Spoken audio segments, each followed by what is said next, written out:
Hello and welcome back. This is week 7. We are almost done. Pretty exciting week this week. We're going to talk a little bit about something different. Last week we were talking about cruise ships, a little different. This week we're talking about theme parks, international travelers, and national parks. We've got 3 articles this week. Application of revenue management practices to the theme park industry, variety seeking using CHADE segmentation approach and analyzing the international traveler market, and visitation at capacity constrained tourist destinations. So what do we mean by capacity constrained tourism destinations?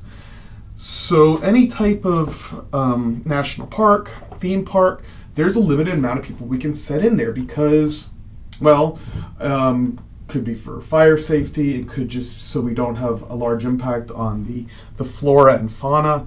There's a lot of different reasons we will have capacity-based tourism, or capacity-constrained tourism.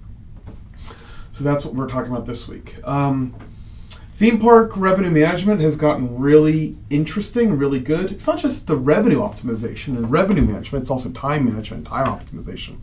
Think about when you go to Disney World, you now have the your swipe card or your wristband where it will track you and know where you are, know where other guests are, just to really understand what rides are going to have the most amount of people visiting them and really how to move people around. Another thing Disney's doing a great job of is revenue managing of their restaurant and their dining options. So what they found is on majority of their menus, people order the top 6 things and that's it, which is great because all their menus are digital. And one of the things that they're starting to do is move things around. So when it's very busy, they'll move things to the top that are easier and quicker to make. When it's a little bit slower, they'll move things to the top that are higher yield and we can make a little bit more money at. So it's definitely a way of time management, but also revenue management, because we are looking at really the grand scheme of things on how to make money. So this week, seeing it is the second to last week, next week your paper is due, I'm going to be pretty easy on you. I don't really want a long discussion board this week because I don't think it's really necessary. You've done a great job all semester.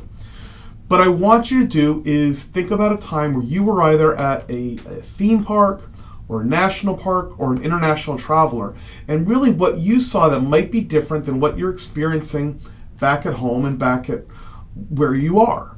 So how are they doing revenue management a little bit differently? Are they doing it differently?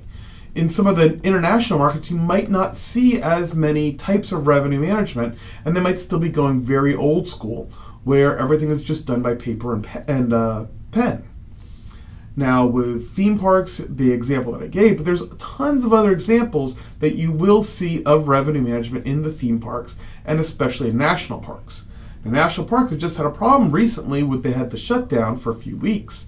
And how did that affect revenue management? That might be a good article to source for your annotated bibliography this week.